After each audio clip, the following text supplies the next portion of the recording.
Hi, everybody, and welcome to Friday Night Flock Talk. I'm Robin Sullivan, and I'm here with Jack Pine from High Redbird. Hey, Jack, how's it going?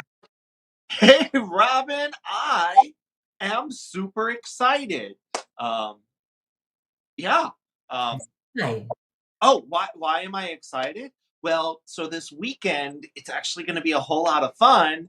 I am going to be at a very fun virtual conference that I am looking forward to. And so I am super pumped about that. What about you?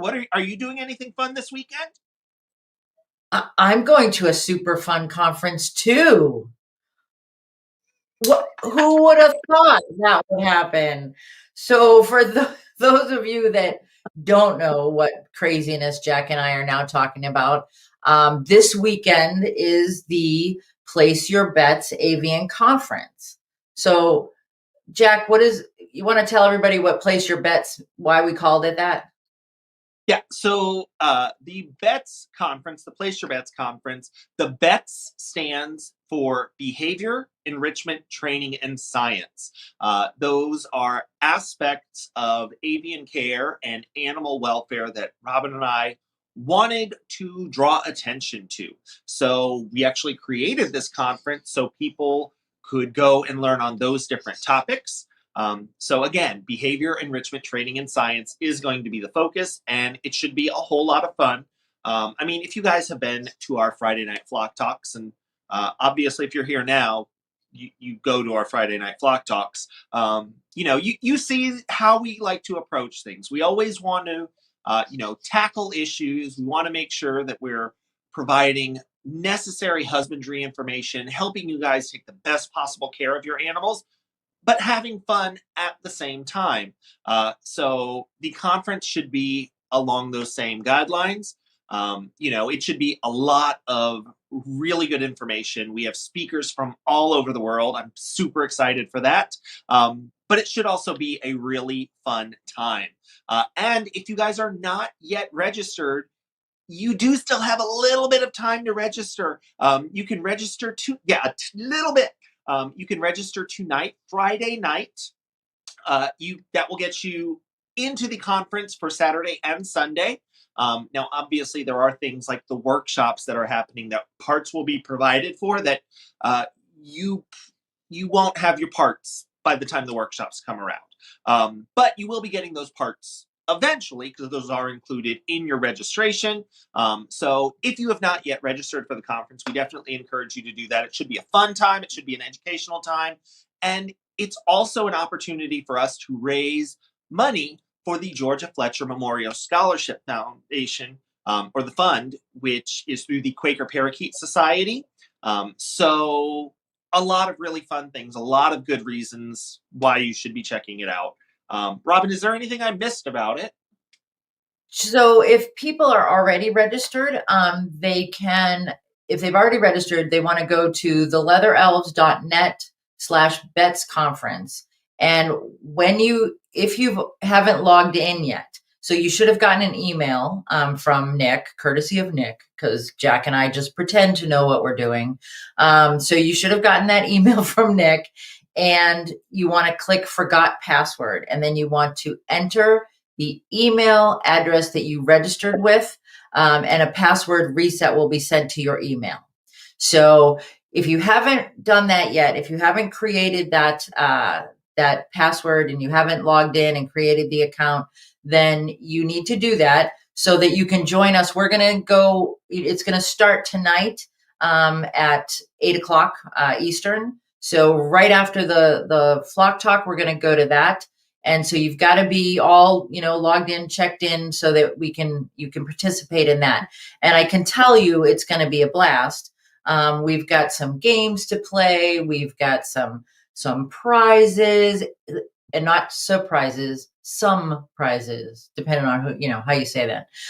So lots of cool stuff. I am so excited about the conference. I get to lock myself here in my office for the whole weekend. It's kind of cool.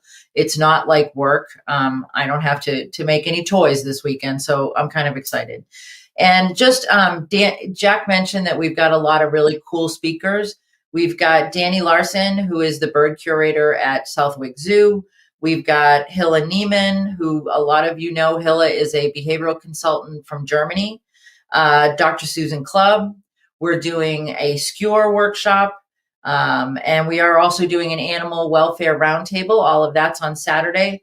And then on Sunday, I am doing a talk called Enrichment as a Behavior Tool. Jack is doing one called Keeping Like a Keeper. And Miguel Santos, who is a bird trainer at Zoo Marine in Portugal, is going to be doing From the Zoo to You. And then Jack and I are going to do a workshop for you guys called Upcycle, Recycle, Reuse. Whatever you do, don't throw it away. So all of that said, we should probably get started with tonight. Tonight's topic is a little different. Oh, and I do want to wish my son and daughter-in-law a happy first anniversary. Tomorrow is their 1-year anniversary, and I want to thank them for supporting me in what I love doing, and just for being. Look at how cute. Are they the cutest ever? So that's Sarah. And I want to wish Taylor and Sarah a happy anniversary. So moving on, tonight's format is a little bit different than usual. Tonight, we're going to have you guys ask the questions. It's not about, we didn't choose a topic. We're not guiding things. This is all up to you. So if you guys have questions that you've thought about, I know we announced we were going to do this. Jack, do you have any suggestions for people when they're? One thing we do need to say, Jack and I have talked about this. We are not veterinarians, and I'm getting weird messages. But we're. Go ahead if you want to go for it. So we are not veterinarians. If you have an in-depth medical question, we're not necessarily going to be the best ones to answer that. What we do, the way we take care of animals, the best way to think about that is basically a soccer mom that is really good at first aid. I can, triage light issues. The biggest skill that I have in terms of that is being able to identify, we got to go see a doctor now. I am not a doctor. So Robin is not a doctor. There are a lot of things. You play one on TV? Sometimes. How many live streams are you doing? How do you find the time? But no, any questions that you have, any of the prior topics we have covered, if you had a question that you weren't able to get answered, or you thought about later on, training, behavior, conservation, if you're wanting to know how to reach out to other bird people for bird clubs and bird communities, all of those we can help you guys answer. So if you guys have any questions, we would love to hear them. Go ahead, type them into the chat.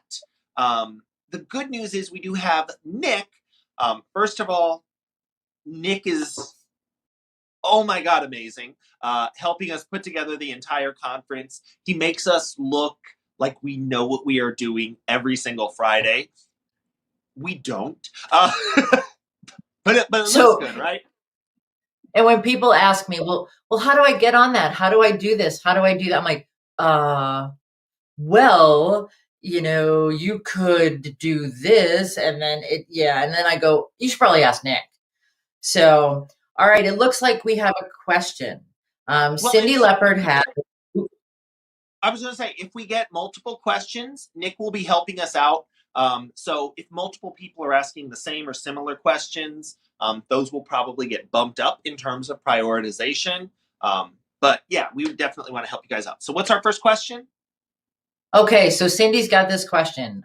Thanks, Cindy. She's got a 20-year-old macaw that she just added to her flock that doesn't understand how to step up. Okay. So there's a lot of, so you guys will find too tonight that Jack and I usually answer questions with questions, just because you can't, anybody that answers your question just out of the gate with an answer, I might question that answer. Yes. Okay. So, Cindy, the question I have for you is, um, do you know historically if this bird has stepped up before? So that would be, I mean, what do you think? Jack, is there anything else you need to know before we attack this question? So I completely agree with you that anytime I get a question, I'm going to have five more questions because not only would I want to know, has this bird stepped up before? Obviously, if you got a bird that is a retired breeder bird that has never really interacted with people, it probably hasn't stepped up. But it could be that it stepped up in a way that is different from how you're doing. Are you trying to get a bird to step up to your hand or your arm? And it was used to stepping up on a perch. Those are all things. If you're providing things that are even a little bit different, it may not seem that big a deal to you, but it can be a huge deal to the bird. So, compiling Mhm. as much information on its history as you have as possible is a great starting point. The problem is, I know a lot of people can get like a rehomed bird that they don't have a ton of information on its history. So that would be where I would start. Mhm. And I think too, so in any kind of training, I think you have to build that relationship before you kind of take that giant leap. And I know that step up is something that we use, that's really, it's a super effective tool if you need to move a bird from point A to point B. But sometimes you have to adapt until you build that kind of reinforcement history, that relationship. Julie mentioned here different words or approach, and try from the back with an open hand, whatever, really you've got to try all these different approaches, would be my first answer, Cindy. And so you don't think she was ever asked to step up. Okay, so then we've talked before about approximations, and I think Jack will agree. Even step up is not just one approximation, although it feels like, oh, it's just step up. Well, no, it's I want to first approach your hand, I then or the perch, whichever you're using, and then maybe if I just pick up my foot, that's a huge thing. That's like a big deal for a bird that's never been asked to do this before. And so you've got to see, Cindy, where this bird is with in that continuum of approximations. So what I would suggest, Cindy, is break down, step up. And then once you've got the steps, see, okay, she got this one down. All right, she's got that. Has she got this one? Okay, she's got that. How about this one? A little hesitant. Okay, so this is where I'm going to start. What do you think, Jack? Yeah, I think that's definitely a great approach to working on building that step up. Robin and I did a previous live stream where we just talked about step up and station training. There should be a lot of information there as well. Another thing that I would want to take a look at is what are you trying to accomplish here? Like, why do you need this bird to step up? Do you need the bird to move from its cage to a play stand? Is there another way that you can get that movement? Robin and I have talked a lot about, it feels like we've talked excessively about target training because it is such a wonderful behavior. You can get an animal to move around and you can even target train a new animal because I know you just said it was a macaw you just got, correct? Um, Mhm. if you have a brand new animal, you can do a protected contact target training session.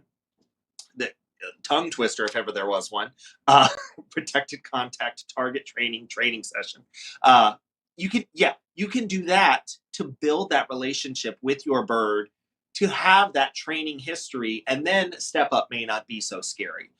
So again, I would ask, what is it you're trying to accomplish? Do you need the bird to step up so you can move it into a travel crate, to move it to a play stand? Do you want it to step up because that is just a behavior that you want? You want that bird to be on your arm. If that's what the answer is, that's fine, but you have to ask yourself, what is your goal here? Because if you don't have a goal in mind, it's going to be a lot harder to have a direction to go. Mhm. And Cindy mentions that she takes all her birds from room to room. And so if she won't step up, then she gets left behind. And I think I mean, that is also, you might want to take a look at that too. Is this bird ready to kind of go with you with all the rest of the birds? Maybe it's a choice. Maybe she's making a choice that she doesn't want to go. And so you've got to kind of allow her that time to really settle and to find her way. And then I think, with some target training, you can also target onto a perch, onto an arm, onto a play stand, and just use that target. And it's again, I think that is one of the most wonderful tools in your toolbox. So Cindy, that's the answer, a quick answer. But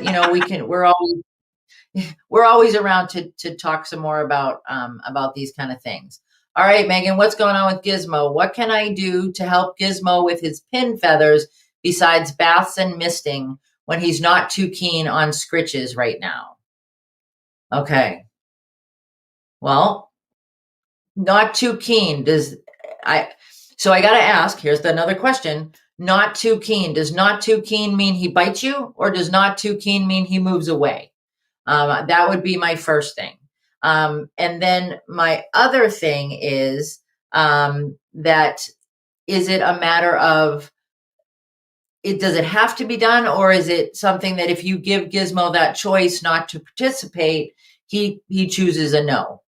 What do you think, Jack? Well, another question I would have, so as we're looking at pin feathers, I would want to know where in the process of erupting are we talking? Because when those pin feathers first start erupting, they can be very, very sensitive to touch. So he may not want to be touched or scritched because it's painful. And you may need to wait a little bit of time before that sheath of the feather is ready to come off. So pay attention to things like that. I would say, one, in terms of bathing, bathing is a great thing for birds to do, but they don't all bathe the exact same way. And if you take a look at different ways to provide bathing opportunities, so you can provide a big bowl, but some birds are going to want lightly moving water. So I've used things like a bowl that is then positioned over a sink with a light trickle that then the water is moving. Sometimes they want a mister, but if the mist is too heavy or too light, that can be a problem.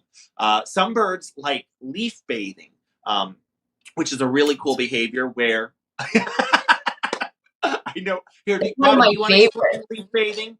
I know you love it. I love it. I think it's one of my favorite behaviors because it's so natural, and it's just another way to use a fresh food item that's not just them inhaling the food. So Megan, what you can do is take a bunch of kale or any kind of leafy. It can be a leafy green. It could also be a branch that has leaves on it that you have already decided is a safe branch. Wet it down and take a zip tie, or if you've got a bigger bird, not just, I know Gizmo is a conure, but and attach it to the side of the cage inside, and then the bird will go over and leaf bathe and kind of rub in the leaves. And I know when we did the you got to have goals workshop, there's a photo of some birds leaf bathing in the wild, and it's just, I mean, it's really neat to see them doing something that is so natural. So that's, he may need a little bit more of that. And actually with the leaves, that action will help with with the sheaths on the pin feathers. So Yeah, that was the other thing that I wanted to mention. If you do the leaf bathing, especially pay attention to what kind of leaves they are, what kind of texture they are, because yeah, then that can be scratching the bird for you at the bird's comfort level, because the bird can't really tell you, oh no, that's too hard. Oh, go a little harder. If you go too hard, the bird is probably going to say, okay, no, you did that wrong. I'm going to move away from you. So if it has something it can scratch on its own, it has more control over how much pressure it's getting. So yeah, leaf bathing is a great option for that. okay, so hopefully that helps, Megan. Bev has a question. So Bev's got her gray that's been so hand shy, enjoying target training. Yay, some. He will now come out of the cage for that. but he will not step up onto a stick or hand. What should be my next step? And I noticed in some of the comments, Bev also mentioned that she's experiencing the same issue as Cindy, that the gray gets left behind because it doesn't step up. So Rascal gets left behind. So, this is one of those things where we talk about allowing choices and allowing the bird to kind of call the shots, and you read the body language and see where you go next. I honestly think, Bev, depending on how long you've been doing it, that it may not be time to move to that next approximation. So I feel like the step up is the next approximation with your target training. If this is a bird that's been super hand shy, then you kind of have to think about, all right, I've made some real progress with target training. Are we ready? I mean, what do you think, Jack? So, again, this is where we're going to get to the idea of what is your goal for this, because there are so many different directions we can go with this to to get you more. But the question is that the direction you want to go? So I've had birds that are shy of hands pretty much no matter what. So I then have to find alternatives to that. So maybe that involves stepping up on a perch. Maybe that involves I'm going to target that bird, and on its cage to its play stand, I need to provide perching. I need to provide a way for that bird to move without stepping up onto me or something that I control. So at times it almost feels like I've done bird cages with toys and then stands, and then it almost looks like a Rube Goldberg machine. Like there's 17 different parts to get the bird from one part to the other, and it works. But if I wanted that bird to step up onto my hand, obviously I'm not accomplishing that. But if I wanted just to get to that play stand, it was able to get to that play stand. It has control over how it's moving to that play stand. So ask yourself what you're trying to accomplish, and what degree of work and frustration, because whenever you get an animal, you are signing up for work. You get to pick which work you're doing. So if you want to put this elaborate structure that lets the bird have free choice from one side to the other and not interact with you, that's one type of work you can put in.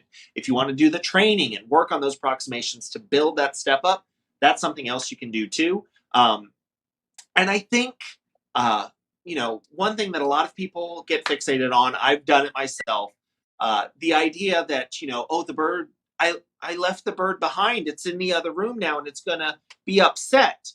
And, I've reached a point, I think, where no, I don't necessarily know if the bird is going to, if the bird will let you know if it's upset, but I've had birds that go down to the ground and will follow me around the house. And I have birds that I can leave sitting on a table, go into the other room. I come back, they are perfectly content playing with a foot toy sitting on that table because they appreciated the peace and quiet. So I would also say, pay attention to your bird, see what they're telling you. So Bev says it's been many years, and that she thinks it's a habit for him. That if he wants to be picked up, he will drop to the floor and let her pick him up from there. So, the question is he more comfortable being, stepped up from the floor? I tend to call the step up from the floor the desperation step up. That because I have a lot of people who tell me, oh, well, when my bird gets on the floor, he's more than happy to step up. Well, yeah, because you're his ride and he doesn't want to miss that. But I think, Bev, you might want to try just to see if it's maybe, some balance stuff, or maybe try a flat perch. Try, like a platform perch, and see if he'll step up from there. Or put one low on the cage and then kind of move it up. Yep. And then another thing, so Robin and I just talked about this last week when we covered body language. If there are particular instances where your bird is willing to step up, I would say record those interactions if you can anticipate them. See what's going on, because it could be that, from certain situations as you're picking that bird up, you are a more sturdy perch, or there is something about how you're interacting with that animal that it is more comfortable to do. If the options are the bird, is either on the ground where he's easy to reach, or if he's at the top of, a really big dome top cage that you're stretching for and having a hard time reaching, he may not be comfortable with that. And again, all of these are bits of information that, you know, again, why Robin and I are going to ask so many different questions, because there's so many different parts to this. But if you can record those interactions and watch yourself with the bird, that might give you a little bit more information on that. And I can tell you from working with bigger birds, working with birds of prey, if your hand is or your arm is not steady, that bird's going to be uncomfortable. And a lot of people use it as an aversive. Well, they use it as a training tool, but it's actually an aversive. Is the twitch of the arm? It doesn't help because it just makes your bird less comfortable, less steady. And that's not what, they're looking for in something to step up onto. And Bev, if you want to look in the comments, Adrian has kind of broken down some of the approximations of step up. And I think that's a great idea, Adrian. I've used it before, putting your hand at the end of the perch so that one step out over, onto your hand, lifting one foot and putting it on your hand at the end of the perch is a successful behavior, and you can reinforce at that time. So yeah, there's a lot of different ways to get to that behavior, and it really depends on what your goal is and where you want to go with that. So, and one more thing on what Adrian said. So Adrian said, do the 1 foot, let them step on and step off as they are comfortable until you can get those 2 feet. I would say that's going to fall into the same guidelines as when we were talking about crate training. Obviously, when you get that bird into that crate, you're going to be excited. Don't slam the door and say, yay, he's trained, because that can be an aversive. If your bird gets 2 feet tentatively on you, I would stay still and let that bird realize that, slowly build those approximations. You don't want to inadvertently do more damage because you think, oh yeah, he's mastered it, because he probably hasn't yet, but he's working on it. And I think that's also human nature, Jack, is when we're doing training and you get that one repetition of a successful approximation, and you're like, okay, he got that. We can move on to the next thing. Because you know in your head where you're going with this training. You've got your training plan all set. It's right here. You got it. Unfortunately, it's not in the bird's head. He or she does not know where you're going with this training plan. You need to guide him through the training plan. That's why we talk about those approximations. You need to show this bird, okay, so you put 1 foot on my hand. Great. I reinforced you 10 times for putting it on my hand. Well, look at that. Now you've added a second foot because I waited you out and I reinforced. And now you're going to get reinforced for those 2, but maybe you're not going to get reinforced for that 1 anymore, because I've upped my criteria. So you have to lead the bird through the training process while at the same time being aware of what the bird is telling you they are or aren't ready to do. So we've talked about how training is really a communication. And I think this is a perfect example of that. You need to kind of have a back and forth about where are we at? Where are we going? What's the goal? You know what the goal is. How do you communicate that to the bird? How do you pay attention to what the bird is telling you? All right. So Bud's got a question. Hi, Bud. Bud has a 3-year-old macaw who won't allow him to put his harness on him anymore. He's been fine with it until about 3 or 4 months. Okay. So I have a big question. Do you have a big question, Jack? I have a big question. Yeah. Let's see if they're the same. What happened 3 or 4 months ago? Was but anytime there's a real big change in behavior, you want to look at when that change occurred and see if you can objectively, because that's really important, if you can objectively look at what happened when that stopped happening. Does that make sense? Yeah. Yeah. What do you think, So Jack?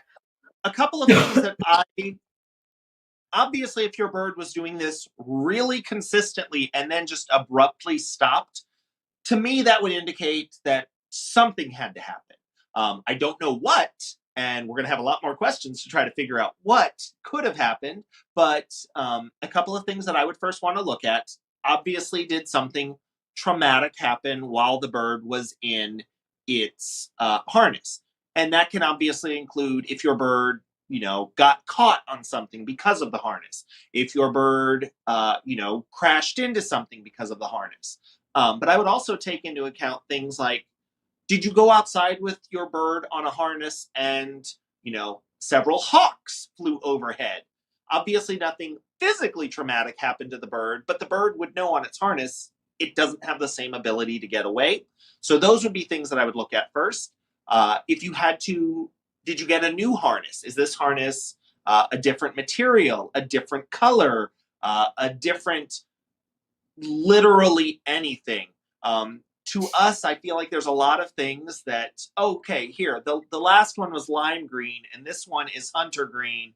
They're both green. That should be fine. And because our birds are prey species, they always have to be hyper vigilant. That can be the difference between I'm comfortable and I am terrified. So I would take a look at those things first. Mhm.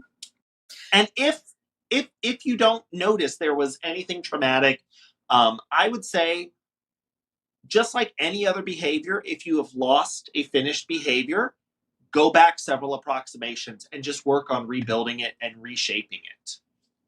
Absolutely. I think that's the way to go. And there may have been something that inadvertently happened, Bud, while you were putting the harness on that you didn't even notice. It seemed like something minor, but it may have been something major for your bird. So yeah, I think Jack's right. Just go back a couple of approximations, and if you have to go all the way back to the beginning, it's not a crisis. It's just a little bit more work if you want to get back to that goal. Well, and then, okay, so going back to Megan's question about the pin feathers, if you put on a harness while the bird has pin feathers coming in, that could be uncomfortable. And then your bird has associated that discomfort. And I feel like the longer we talk about this, the more theories we're going to come up on what could have happened, because we're going to keep asking questions. And there are a bunch of things that could have happened. Um, Ultimately, I would say your approach is going to need to be the same. If you want to regain that behavior, go back those approximations, work on reshaping that behavior. When you have to go back approximations, just remember, you need you can't be frustrated with the bird because you're having to go back approximations. You're going back to something the bird knows how to do, and when that bird is doing that as you are asking for it, you reinforce it, and it is a great time, and it is fun and wonderful and socialization. We're all happy that you leaned towards the harness, and then we put it over your head, but we didn't secure it. And I know for us that can be really really frustrating because no, I already trained you to do this. You had this perfect. What happened? And at the end of the day, things happen. You are going to have to work on that. The really fun thing about this, so my partner told me that I am not a patient person by nature, but by virtue of working through animals, I have a curated sense of patience. I have created patience in myself. And again, record your training sessions. That'll let you know how you're interacting with that. Um, because if you're frustrated by that, and I completely understand if you've lost a behavior that you thought was solid, it can be really frustrating. But if you are showing that to the bird, then that effort of working on that behavior, trying to get that harness on, is now potentially a scary thing. So just Mhm. pay attention to those things. But I don't see any reason why your bird should not be able to get that behavior back. I agree. Okay, so Sean has a question. How can I change my Timna's screeching to a more pleasant sound? Come on, he's a gray. He'll copy anything, Sean. He screeches for attention to be let out, or if at night wants to go to sleep. Sometimes screeches if she's talking to his wife. Also screeches when he leaves for work in the morning. Okay, so we've got a bunch of different times that this is happening. And I think, I feel like, I don't know what goes on in your house, Sean, but I feel like there's some response to all of those things. So if he's screeching for attention, if you respond in any way, if he wants to be let out and you let him out, if he wants to go to sleep and you cover the cage, if he screeches when you're talking to your wife and you turn and you talk to him instead. Or if you're leaving for work and you take a few steps back in and you talk to him and then you leave. So where it's happening all those different times, I feel like there might be some reinforcement happening, and I don't know for sure. But I think instead of trying to get rid of this behavior entirely, which we all know you can't just get rid of a behavior, my approach would be to try to teach something different and have a cue for that something different sound, whatever that sound may be. And a Timna, he's probably making some pretty cool sounds too. So if you can find one of those sounds that he's already making, reinforce that, put it on a cue, and then ask for that when he starts the screeching. Well, okay. So like Robin was saying, there is a good chance that, that animal is being reinforced in some way. And one, I think it's really important to recognize that animals pretty much pick their reinforcers. You can say, oh, I'm not training because I didn't give you an almond or a piece of corn. But if that animal really wants you to turn and give it attention, that's the reinforcer that it's picking. That's the reinforcer it's going to be working for. So if it's learned, I can scream and you do this, it's going to keep doing that. Mhm. When Robin and I did a session on birds that scream, we actually realized talking to everybody that one of the most common things that happens is that birds will be inadvertently trained to scream because they'll make not, I won't even say a scream, but a less than desirable vocalization that someone in the house doesn't want to hear, and they will give that bird a nut or some foot toys or something to do in response to that scream. And the bird realizes, if I do this scream, I get things that I want. In that instance, the bird is training you and you're not training the bird. And part of the problem there is that it isn't even necessarily you.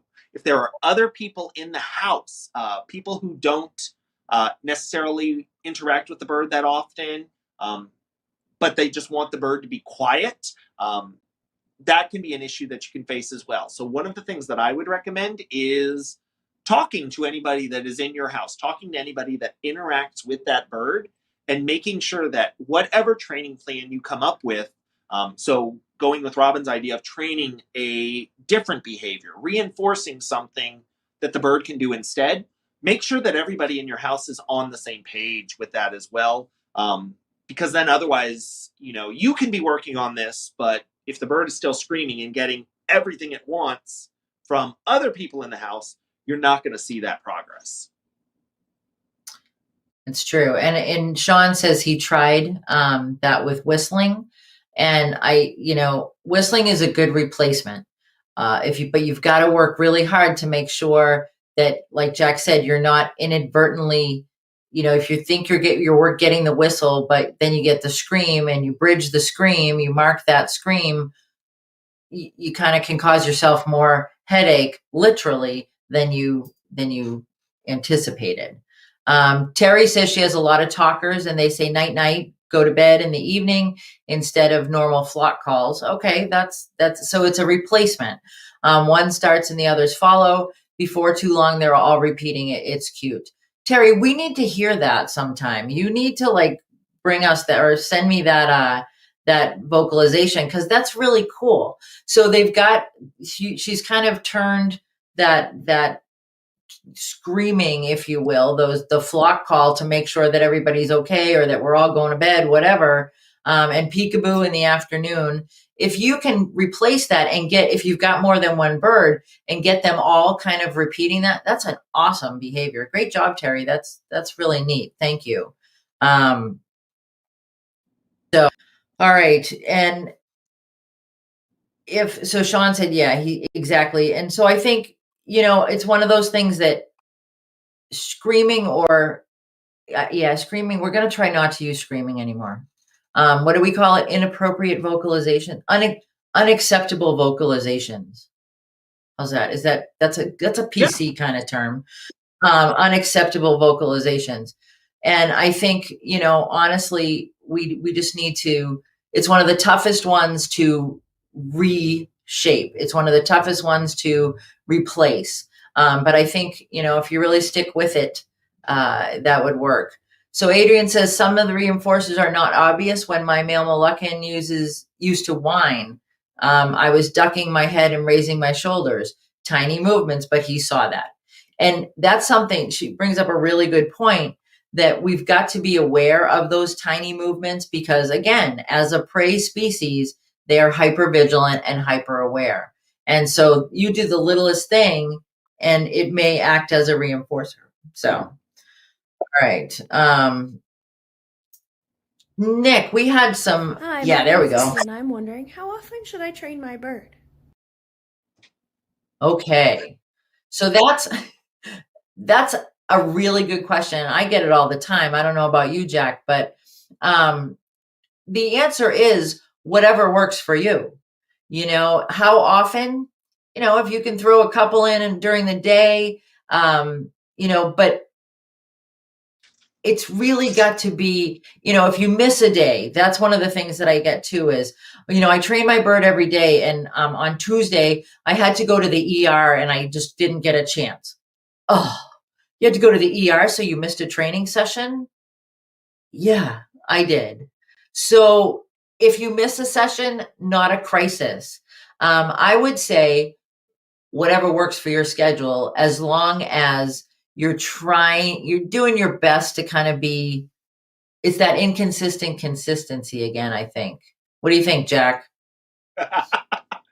All right. So I get this question a lot because I have a lot of animals that I do presentation behaviors with. I have a lot of animals that just do basic husbandry behaviors. So, and everyone looks at me like it's witchcraft because I can get animals to move to different places to station without that much effort. And the best way that I can think to describe it, it's like that scene in the first Avengers movie where the Hulk finally shows up and they say, okay, now would be a good time to get angry. And he says, that's my secret. I'm always angry. Now would be a good time to get training. That's the secret. I am always training. I think for a lot of people, the idea of a designated training time is what ends up being more of a problem than a solution. Because I've talked about this before. As far as I am concerned, training is not you telling an animal what to do. It is a way to communicate with your animal. There are rules for it. You are going to offer a cue. They're going to offer a behavior. You're going to offer reinforcement. Like, it is a very easy way for your animal to understand how to interact with the world.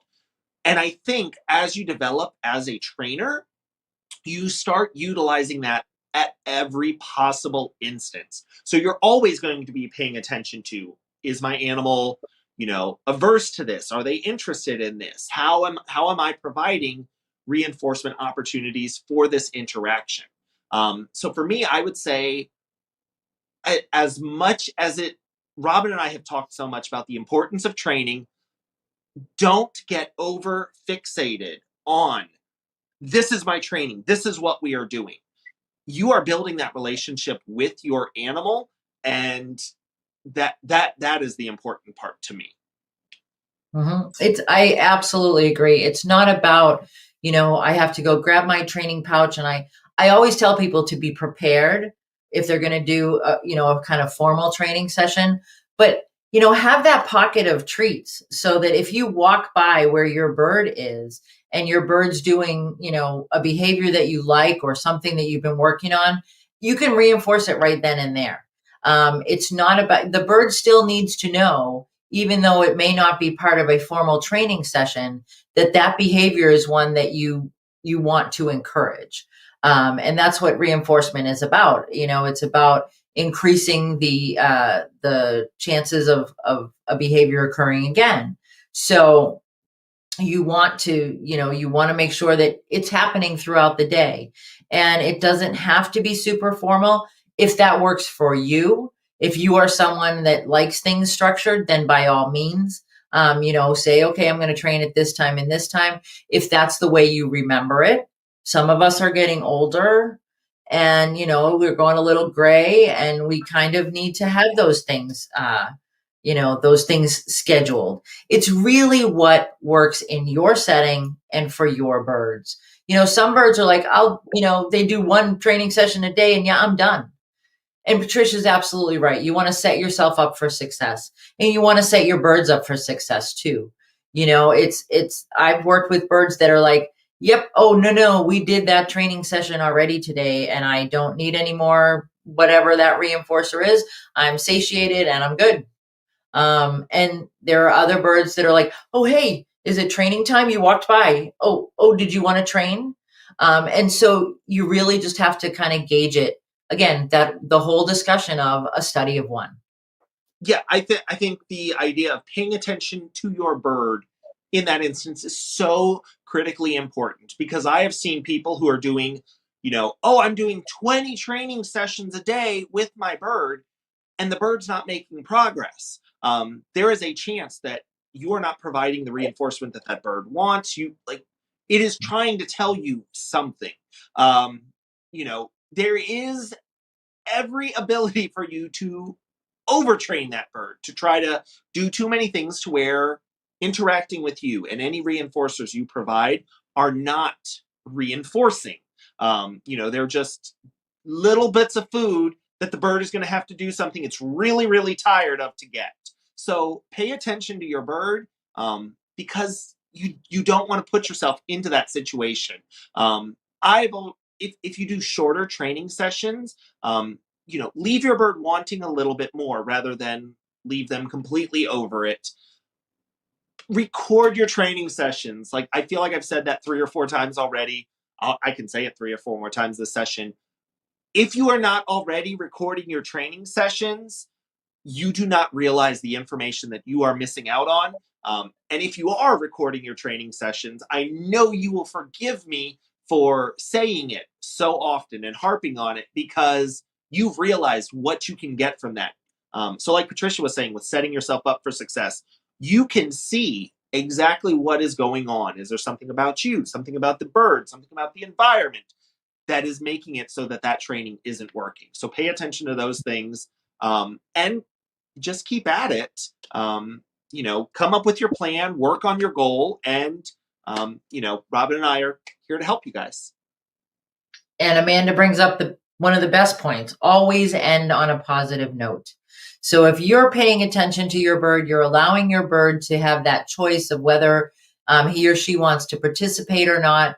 And if you're paying attention to that, you will be able to figure out when it's time to end things. It's time to end the training session before the bird lunges to tell you to back off.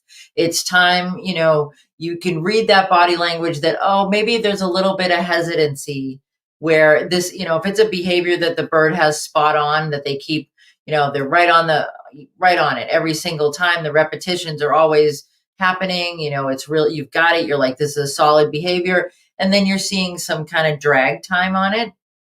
You should probably read that and say, oh, we might be done for right now. This might be, I'm going to end it now after we've had, it's been positive. He at least did it and we're done. So that you're not creating a situation where the bird will end the training session in a negative way. So that's a really good point, Amanda. Always end on a positive note. So, with that said, if we don't have any other do we have, we might have had one more question, Nick. Um, Hi, I'm Brooke, and I was wondering, what would you recommend for an avian first aid kit? Thanks in advance. okay, so this is an easy one. The I have a list somewhere here on my desk. Um, there are things that, without a doubt, you need to have. You need to have oh, widescreen. You need to have the emergency essentials kit from the Leather Elves. No, only kidding. You need to have uh, in the kit that we put together. There's Quick Stop or cornstarch, either way, depending on which you're comfortable with or which you can easily get. You would also need to have, we also put in there gauze pads, a triple antibiotic, as long as it's something that, you talk to the vet and the vet says, yes, put this on, or that it's safe to do. A pair of like needle nose hemostats, just in case there's something that you've got to pull or remove, a pair of scissors, some vet wrap. Um, let's see. I put little treats in a first aid kit, which seems to be, some people are like, oh, well, that's not safe. But if you've got a bird that's completely, miserable, and it's because of something that is not life threatening, if you can distract that bird with a treat and do something else at the same time, I think that's, a good choice to have for you. What else would you put in there, Jack? So I'm going to be a lot simpler than you.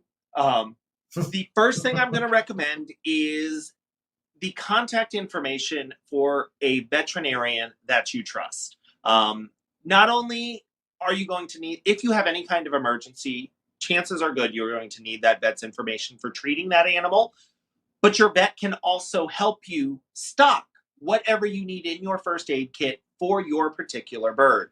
They'll know what issues your bird may have. Your vet can help you build skills. I've known vets that will help bird owners. How do I appropriately get a fecal sample on my bird so that I can have that tested? How do I, file my bird's nails? How do I get a really good look at its keel? Your vet can help you build all of those skills. So the first and most important thing I would recommend is just contact information for a veterinarian you trust and you're comfortable with. And I think that's important too. If you don't trust the vet and you're not really that comfortable with them, they're the only vet that you thought was near you, keep looking. Because if you don't trust the vet, if you don't like the vet, you're not going to ask them those questions. So you're not going to build those skills. The only other thing that I would say you need to have some way to do is get a weight on your bird.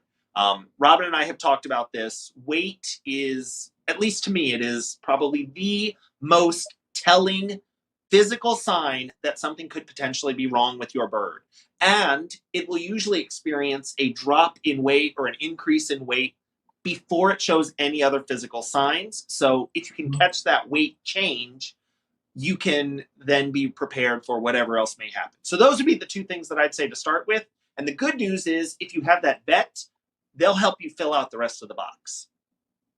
And I think too, one of the things that you made me think about it, Jack, is I suggest having a folder that has any animal, bird, cat, dog, whatever, all of the medical records that are all, the basics about your animal. If he's got any medical conditions, all of that's in a folder that I would even suggest maybe keeping one in your car, or having it with you so that you don't have to go, oh, I got to call home to get the vet records, to get the this, to get the that, to find out what medications the bird's on, if it's on any. It's all right there. It's all at your fingertips. And if you have to evacuate, it's all right there in just a simple folder. And next week, we're going to talk about record keeping. And look at that. We did that without even planning it, just segued right in. That was pretty slick. I know there was another question, but honestly, I don't think we have time for it tonight. but I know that this person is registered for the conference, and it's Iris. Iris had a question, and maybe we can touch base with Iris, sometime over the weekend to talk about her question. It's Well, about, is that if people think of questions later on, they know where to find us. We are here every single Friday at 7 p.m. Eastern. If you guys have not yet already, make sure that you like the Leather Elves page on Facebook. That'll give you a notification whenever we do these live streams. If you miss a live stream, you can subscribe to the High Redbird YouTube channel. All of the videos are up over there. Robin and I are closing in on over 40 hours of content that are available for you guys in one playlist over there. And we're always happy to answer any of the questions you guys have. So, come back and let us know if we missed anything. and if we think people need it or you want it, we can probably do another Q&A in a couple of weeks or so, and just do that. So we do have a trivia question tonight, and the question is, what does BETS stand for? So, Yeah, so that is the premise of the conference that is happening this weekend, and we've told you guys several times. We have, and some of you signed up, so hopefully you know what it stands for. I'm just saying. I was going to say, is it technically in the image? Julie says behavior enrichment training and science. I think that was the first one. Was that the first one, Nick? Yeah. Yes, it was. it was. All right. Congratulations, Julie. And Julie, what you won tonight is a free download of or free access to one of the videos on the Leather Elves site. So we can discuss that later on. We will get, so I would tell you how to do that, except, oh wait, this is one of those times that I have no idea and Nick has to tell you. So Julie, I will have Nick get you that information, because I don't know how to do those things. So we are going to get going. We've got, for those of you that are attending the BETS conference that have registered, it's time to switch over to that. You got to give Jack and I like 5 minutes. We got to, refresh our drinks and what? We've got about 5 people over there already, and those people that are just waiting on that page, if you want to go ahead and click the join Zoom link, as soon as Jack and Robin come back, that's where you're signing them. All right. So we will see you guys in a little bit. The rest of you will see you next week. And if anybody wants to sign up, you can still do that. And you can join all of the seminar, all the sessions and workshops tomorrow. So it's going to be a great weekend. And we hope you guys have a wonderful week. Take care. Bye-bye.